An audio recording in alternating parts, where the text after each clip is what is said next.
Hello welcome back. അപ്പോൾ എല്ലാവരും സുഖമായിട്ടിരിക്കുന്നല്ലോ. നമ്മളിവിടെ സുഖമായിട്ടിരിക്കുന്നു. അപ്പോൾ ദസറ ഹോളിഡേയ്സ് ഒക്കെ കഴിഞ്ഞിട്ട് ഇതാ ബാക്ക് ടു റുട്ടീൻ ആയിട്ടുണ്ട്. അപ്പോൾ അതുകൊണ്ടാണ് കുറച്ചൊരു ഗ്യാപ്പ് വന്നായിരുന്നു. നമ്മൾ കോയമ്പത്തൂർ പോയി അവിടുന്ന് ചേച്ചിയും ചേട്ടനൊക്കെ ആയിട്ട് ഊട്ടിക്ക് പോയി അടിച്ചു പൊളിച്ച് അങ്ങനെ തിരിച്ച് വന്ന് നമ്മുടെ പഴയ റുട്ടീനിലേക്ക് കിടന്നു. ഓർഡറുള്ള ഒരു ദിവസത്തെ വീഡിയോ ആണ് കേട്ടോ ഇത്. ഇന്നത്തെ ഓർഡർ അപ്പവും ഫിഷ് മോളിയും പിന്നെ അതുപോലെ തന്നെ അപ്പവും മഷ്റൂം കറിയാണ് കേട്ടോ. അപ്പോൾ അതിന് വേണ്ടിയിട്ടുള്ള സീർ ഫിഷാണ് വാങ്ങിയിട്ടുണ്ടായിരുന്നത്. അത് മാരിനേറ്റ് ചെയ്ത് മാറ്റി വെച്ചിട്ടുണ്ട്. അപ്പോൾ നമ്മൾ യൂട്യൂബ് ചാനൽ തുടങ്ങി ഫസ്റ്റ് വീഡിയോ തന്നെ ഫിഷ് മോളിയുടെ റെസിപ്പി ആയിരുന്നു. ഒരുപാട് പേര് ട്രൈ ചെയ്ത് നല്ല ഫീഡ്ബാക്ക് തന്നിട്ടുള്ള ഒരു റെസിപ്പി കൂടിയാണ് കേട്ടോ. അപ്പം അതുകൊണ്ട് തന്നെ ഞാൻ ഈ ഒരു വീഡിയോയ്ക്കകത്ത് ഫിഷ് മോളിയുടെ റെസിപ്പി ഇൻക്ലൂഡ് ചെയ്തിട്ടില്ല. അങ്ങനെ ഫിഷൊക്കെ മാരിനേറ്റ് ചെയ്ത് വെച്ചിരിക്കുന്നത് കുറച്ച് സമയം കഴിഞ്ഞിട്ട് ഒന്ന് ഫ്രൈ ചെയ്യാനായിട്ട് ഇട്ടിട്ടുണ്ട്. അപ്പോൾ ഷാലോ ഫ്രൈ ആണ് നമ്മളിപ്പോഴും ഫിഷ് മോളി ഉണ്ടാക്കുന്ന സമയത്ത് ചെയ്യുക. അപ്പോൾ തിരിച്ച് മറിച്ചു ഇട്ട് മീനൊക്കെ ഒന്ന് പൊട്ടാതെ ഒന്ന് ഷാലോ ഫ്രൈ ചെയ്തെടുക്കണം. അപ്പോൾ അതുകൊണ്ട് തന്നെ ഞാൻ മൂടി വെച്ചിട്ടൊന്ന് കുക്ക് ചെയ്യാണ് കേട്ടോ. അല്ലാന്നുണ്ടെങ്കിൽ അത് ഒത്തിരി ഹാർഡായി പോവും. ഇനിയിപ്പോൾ ഇപ്പുറത്തെ സൈഡിൽ ഞാൻ മഷ്റൂം കറി വയ്ക്കാനായിട്ട് ഒരു പാൻ വെച്ച് അത് ചൂടായി വന്നപ്പോൾ അതിലേക്ക് വെജിറ്റബിൾ ഓയിൽ ഒഴിച്ചു കൊടുത്തിട്ടുണ്ട് കേട്ടോ. ഈ ഒരു റെസിപ്പിക്ക് വെജിറ്റബിൾ ഓയിൽ തന്നെയാണ് നല്ലത്. ഇനിയിപ്പോൾ അതല്ലാന്നുണ്ടെങ്കിൽ നിങ്ങൾക്ക് കോക്കനട്ട് ഓയിലും യൂസ് ചെയ്യാം കേട്ടോ. അപ്പോൾ അതിലേക്ക് ഞാൻ എന്നിട്ട് ഒരു 3-4 ഏലക്കായും 2-3 ഗ്രാമ്പും ഒരു ചെറിയ കറുവപ്പട്ടയുടെ പീസും കൂടി ഇട്ട് കൊടുത്തിട്ടുണ്ട്. അതൊന്ന് പൊട്ടി വരുമ്പം നമ്മൾ സവോള കൊത്തി അരിഞ്ഞത് അതിലേക്ക് 2 മീഡിയം സൈസിലുള്ള സവോള കൊത്തി അരിഞ്ഞത് ഇട്ട് കൊടുത്തിട്ട് 2 പച്ചമുളകും കൂടെ കീറിയിട്ടിട്ടുണ്ട്. അപ്പോൾ അതെല്ലാം കൂടി ഇട്ടിട്ട് നന്നായിട്ടൊന്ന് വഴറ്റിയെടുക്കുകയാണ്. നല്ലപോലെ ഒന്ന് 2 മിനിറ്റ് നമുക്കതൊന്ന് വഴറ്റിയെടുക്കാം. അതൊന്ന് വാടി വരുന്ന സമയത്ത് അതിലേക്ക് 1 ടീസ്പൂൺ ഇഞ്ചി വെളുത്തുള്ളി പേസ്റ്റും കൂടെ ചേർത്ത് കൊടുക്കുന്നുണ്ട്. പേസ്റ്റ് അല്ലെങ്കിൽ ചതച്ചിട്ടാണെങ്കിലും നിങ്ങൾക്ക് ചേർത്ത് കൊടുക്കാം കേട്ടോ. അപ്പോൾ അതും കൂടെ ചേർത്ത് കൊടുത്ത് നന്നായിട്ടൊന്ന് മിക്സ് ചെയ്തിട്ട് ഈ ഇഞ്ചി വെളുത്തുള്ളിയുടെയൊക്കെ ആ ഒരു പച്ച ടേസ്റ്റ് ഉണ്ടല്ലോ അതൊന്ന് മാറി വരുന്നിടം വരെ ഒന്ന് വഴറ്റിയെടുക്കാം. പിന്നെ കുറച്ച് കറിവേപ്പിലയും കൂടെ ഇട്ട് കൊടുക്കുന്നുണ്ട് കേട്ടോ. ഇതിനിടയ്ക്ക് സവോള വഴറ്റിയെടുക്കാനായിട്ട് കുറച്ച് ഉപ്പും കൂടി ഇട്ട് കൊടുത്തിട്ടുണ്ടായിരുന്നു. അത് വീഡിയോക്കകത്ത് മിസ്സായതാണ്. എന്നിട്ട് ഇത് നന്നായിട്ടൊന്ന് ഇളക്കി ഒന്ന് വാടി വരാനായിട്ട് നമുക്ക് വെയിറ്റ് ചെയ്യാം. അപ്പോൾ അത് ഇടയ്ക്കിടയ്ക്ക് നമ്മൾ അതൊന്ന് ഇളക്കി ഇട്ട് കൊടുക്കണം. അതുകൂടാതെ ഫിഷ് ഫ്രൈ ചെയ്തുകൊണ്ടേ ഇരിക്കുകയാണ് ഞാൻ. രണ്ടെണ്ണം വീതമാണ് ഫ്രൈ ചെയ്തെടുക്കുന്നത് കേട്ടോ. അത് പൊട്ടാതെ പൊടിയാതെയൊക്കെ ശ്രദ്ധിച്ചിട്ടാണ് ചെയ്യുന്നത്. പിന്നെ സവോളയും വഴിച്ചെടുക്കുന്നുണ്ട്. അപ്പോൾ ഇതൊക്കെ നന്നായിട്ട് വഴണ്ട് വന്ന് കഴിയുമ്പോൾ അതിലേക്ക് ഞാനൊരു 1/4 ടീസ്പൂൺ മഞ്ഞൾപ്പൊടിയും 1/2 ടീസ്പൂൺ മല്ലിപ്പൊടിയും കൂടി ഇട്ടിട്ട് നന്നായിട്ടൊന്ന് മിക്സ് ചെയ്ത് കൊടുക്കുകയാണ്. ആ പൊടികളുടെ പച്ച മണം ഒന്ന് മാറാനായിട്ട് നമുക്കൊരു 1-2 മിനിറ്റ് ഇങ്ങനെ ഒന്ന് വഴറ്റി കൊടുക്കുക. അതിന് ശേഷമാണ് നമ്മളിതിലേക്ക് മുളക് പൊടി ചേർക്കുന്നത്. അപ്പോൾ ഞാനിത് കാശ്മീരി ചില്ലി പൗഡർ 1 ടീസ്പൂണും കൂടെ ചേർത്ത് കൊടുത്തിട്ടുണ്ട്. എന്നിട്ട് ഇത് നന്നായിട്ടൊന്ന് വഴറ്റി പൊടികളുടെ പച്ചമണം മാറുന്നിടം വരെ നമുക്കൊരു 2-3 മിനിറ്റ് ഇങ്ങനെ ഒന്ന് വഴറ്റി കൊടുക്കാം. അപ്പോൾ അത് പൊടികളുടെ പച്ചമണമൊക്കെ മാറിയിട്ടുണ്ട്. ഇതിലേക്ക് ഞാൻ 1.5 തക്കാളി, നന്നായിട്ട് പഴുത്ത 1.5 മീഡിയം സൈസിലുള്ള തക്കാളി അതിലേക്ക് ചേർത്ത് കൊടുത്തിട്ടുണ്ട് കേട്ടോ. എന്നിട്ട് നന്നായിട്ടൊന്ന് മിക്സ് ചെയ്തിട്ട് ഇത് മൂടി വെച്ചിട്ട് നമുക്ക് കുക്ക് ചെയ്യണം. അപ്പോൾ ഇത് കുക്ക് ചെയ്ത് വരാനായിട്ട് വെള്ളം വേണമെന്നുണ്ടെങ്കിൽ ചെറു ചൂടുവെള്ളം നിങ്ങൾക്ക് ഇതിലേക്ക് കുറച്ച് ചേർത്ത് കൊടുക്കാം. എന്നിട്ട് തക്കാളിയൊക്കെ നല്ല സോഫ്റ്റായിട്ട് വരുമ്പോൾ അതിലേക്ക് 1 ഗ്ലാസ് ഇപ്പം തേങ്ങാപ്പാൽ ഞാൻ ഒഴിച്ചു കൊടുക്കുകയാണ്. അപ്പോൾ തേങ്ങാപ്പാൽ ഞാനിപ്പം 2-ാം പാലാണ് കേട്ടോ എടുത്തിരിക്കുന്നത്. എന്നിട്ട് ഗ്രേവി എത്രത്തോളം വേണമെന്ന് നോക്കിയിട്ട് ബാക്കി ഒഴിക്കാമെന്ന് വിചാരിച്ചു. അപ്പോൾ ഇത് ഗ്രേവി കുറവാണ്. അതുകൊണ്ട് തന്നെ ഞാൻ ഏകദേശം 1 ഗ്ലാസും കൂടെ ഞാനതിലേക്ക് 2-ാം പാൽ ഒഴിച്ചു കൊടുത്തിട്ടുണ്ട്. എന്നിട്ട് അത് നന്നായിട്ടൊന്ന് മിക്സ് ചെയ്ത് ഒന്ന് തിള വരുമ്പോഴത്തേക്കും ഞാനതിലേക്ക് ഇതിപ്പോൾ 400 ഗ്രാം ഉണ്ട് മഷ്റൂം. അത് നന്നായിട്ട് ക്ലീൻ ചെയ്ത് വാഷ് ചെയ്ത് ഉപ്പുവെള്ളത്തിൽ മഞ്ഞപ്പൊടിയൊക്കെ ഇട്ട് വെച്ചിരുന്ന മഷ്റൂമാണ് കേട്ടോ. അപ്പോൾ അത് ഞാനിങ്ങനെ പീസായിട്ട് അരിഞ്ഞിട്ട് അതിട്ട് കൊടുത്തിട്ടുണ്ട്. എന്നിട്ട് നന്നായിട്ടൊന്ന് മിക്സ് ചെയ്തിട്ട് ഈ മഷ്റൂം ഒന്ന് കുക്കാകാനായിട്ട് നമുക്ക് മൂടി വയ്ക്കാം. അപ്പോഴേക്കും നമ്മുടെ ഫിഷ് മോളിക്കുള്ള ഫിഷ് എല്ലാം ഞാനിതാ ഫ്രൈ ചെയ്തെടുത്ത് മാറ്റിയിട്ടുണ്ടായിരുന്നു. അപ്പോൾ അത് കണ്ടില്ലേ, ഒന്നും പൊട്ടാതെ നമുക്ക് നന്നായിട്ട് അത് ഫ്രൈ ആക്കി എടുക്കാനായിട്ട് പറ്റിയിട്ടുണ്ട്. ഇനിയിപ്പോൾ ഫിഷ് മോളി ഉണ്ടാക്കാനായിട്ടും തുടങ്ങണം.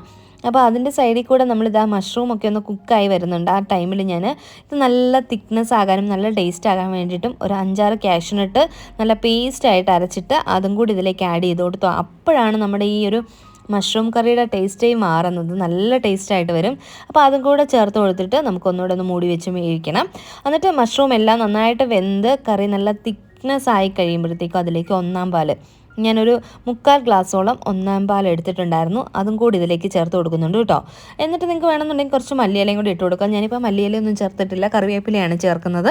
എന്നിട്ട് കറിവേപ്പിലയും കൂടെ ചേർത്തിട്ട് ടേസ്റ്റ് നോക്കുക. ഉപ്പൊക്കെ പാകത്തിനാണോ എന്ന് നോക്കിയിട്ട് നിങ്ങൾക്കിത് ഓഫ് ചെയ്ത് വെക്കാവുന്നതാണ്. എന്നിട്ട് ഒരു അരമണിക്കൂറൊക്കെ കഴിയുമ്പോഴത്തേക്ക് നമ്മുടെ മഷ്റൂം കറി അടിപൊളി ടേസ്റ്റ് ആയിട്ടുണ്ടാവും കേട്ടോ.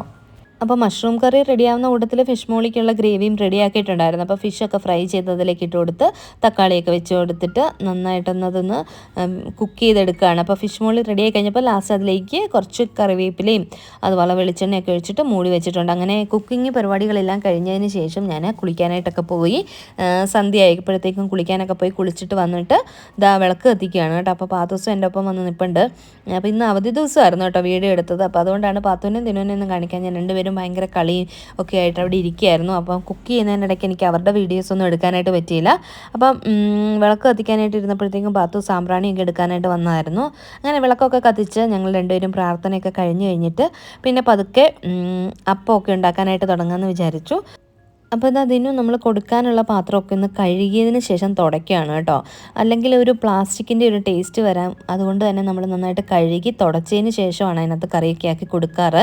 നമ്മൾ കൊടുക്കുമ്പോൾ എല്ലാം നല്ല നീറ്റായിട്ട് വേണ്ട കൊടുക്കാനായിട്ട്. അപ്പോൾ അതിന് വേണ്ടിയിട്ട് സെപ്പറേറ്റ് നമ്മൾ തുണിയൊക്കെ കഴുകി എന്നിട്ട് ഈ പാത്രമൊക്കെ കഴുകി നന്നായിട്ട് തുടച്ചിട്ട് ഡ്രൈ ആയതിന് ശേഷമാണ് അതിലേക്ക് കറിയൊക്കെ ഇട്ട് കൊടുക്കുക. അപ്പത്തിൻ്റെ മാവ് ഞാൻ രാവിലെയാണ് അരച്ച് വെച്ചിട്ടുണ്ടായിരുന്നത്. അത് വൈകിട്ടായപ്പോഴത്തേക്കും നന്നായിട്ട് പൊങ്ങി റെഡിയായി വന്നിട്ടുണ്ടായിരുന്നു കേട്ടോ. അപ്പോൾ അതിലേക്ക് ലാസ്റ്റ് ഞാൻ കുറച്ച് ഉപ്പും കൂടി ഇട്ടിട്ട് നന്നായിട്ടൊന്ന് മിക്സ് ചെയ്തെടുക്കുകയാണ്. അപ്പോൾ ഇത് കൂടാതെ വേറൊരു പാത്രത്തിലും കൂടെ അപ്പത്തിൻ്റെ മാവ് അരച്ച് വെച്ചിട്ടുണ്ട് കേട്ടോ. അപ്പം ഇതിലേക്ക് ഉപ്പൊക്കെ ഇട്ട് നന്നായിട്ട് ഇളക്കി ചെറിയൊരു പാത്രത്തിലേക്ക് ആക്കിയതിന് ശേഷം 2 അപ്പച്ചട്ടിയിലാണ് അപ്പം ചുടുന്നത്. അപ്പം എൻ്റെ പഴയ അപ്പച്ചട്ടിയാണ് ഇപ്പം ഞാൻ കറക്കിക്കൊണ്ടിരിക്കുന്നത്. ഇപ്പുറത്തെ സൈഡിലിരിക്കുന്ന പുതിയ അപ്പച്ചട്ടിയാണ് കേട്ടോ. അപ്പം പഴയ അപ്പച്ചട്ടി ആണെങ്കിലും അത്യാവശ്യം പോയിട്ടുണ്ടായിരുന്നു. ഞാൻ പുതിയതൊരെണ്ണം വാങ്ങണം എന്ന് വിചാരിച്ചിരിക്കുകയായിരുന്നു. അപ്പോൾ എന്തായാലും പുതിയത് വാങ്ങിയിട്ടുണ്ട്.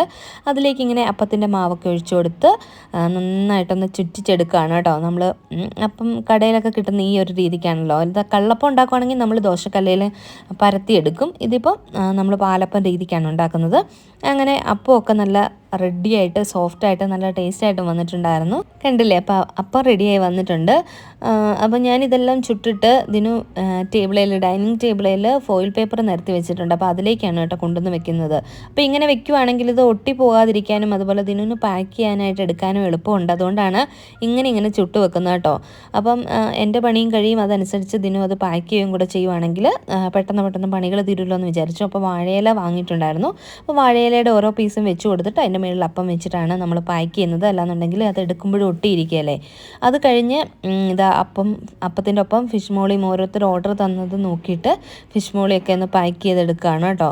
പിന്നെ ഉണ്ടല്ലോ, ഈ ഒരു ഫിഷ് മോളി പാക്ക് ചെയ്ത സമയത്താണ് നമ്മൾ ശ്രദ്ധിച്ചത് കുറച്ചും കൂടെ കൺസിസ്റ്റൻസി തിക്കാകണമായിരുന്നു എന്ന്. നമ്മൾ കുറച്ചായിട്ടൊക്കെ ഉണ്ടാക്കുമ്പോൾ നല്ല തിക്ക് ഗ്രേവി ആയിട്ട് കിട്ടാറുണ്ട്. പക്ഷേ ഇത് കുറച്ച് അധികം ഉണ്ടാക്കിയത് കൊണ്ടാണെന്ന് തോന്നുന്നു ഗ്രേവി കുറച്ച് ലൂസായി പോയിട്ടുണ്ടായിരുന്നു. അപ്പോൾ നെക്സ്റ്റ് ടൈം നമ്മൾ ഉണ്ടാക്കുന്ന ടൈമിൽ അതും കൂടെ ഒന്ന് ശ്രദ്ധിക്കണം എന്ന് തോന്നി. കാരണം കുറച്ചുകൂടെ തിക്കായിട്ട് ഇരുന്ന് കഴിഞ്ഞാലായിരിക്കും കഴിക്കുമ്പോൾ ഒന്നുകൂടെ ഒരു ടേസ്റ്റ് ഉണ്ടാവുക.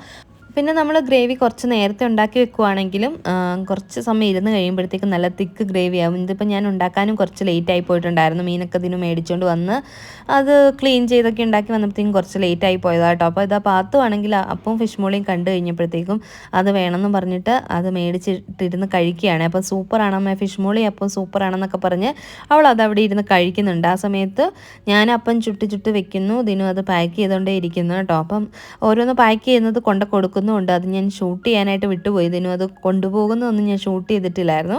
അപ്പോൾ ഇത് ഓരോരുത്തരും തന്നിരിക്കുന്ന ഓർഡർ നോക്കി അതനുസരിച്ചിട്ട് ഓരോന്നും പാക്ക് ചെയ്ത് എല്ലായിടത്തും കൊടുത്തിട്ട് തിരിച്ച് വന്നിട്ട് ഇങ്ങനെ റെസ്റ്റ് എടുക്കുകയാണ് കേട്ടോ. അപ്പോൾ ഇന്ന് അവധി ദിവസമായിരുന്നു കേട്ടോ. ഇന്ന് ഓഫീസിൽ പോകണ്ടായിരുന്നു. അപ്പോൾ പാത്ത് വഴക്കുണ്ടാക്കുന്നത് നാളെ സ്കൂളിൽ പോകണമെന്ന് പറഞ്ഞിട്ടാണ്. നാളെ അവധിയാണ്, സൺഡേ ആണ്. പക്ഷേ സ്കൂളിൽ പോകണമെന്ന് പറഞ്ഞാണ് കേട്ടോ വഴക്കുണ്ടാക്കുന്നത്.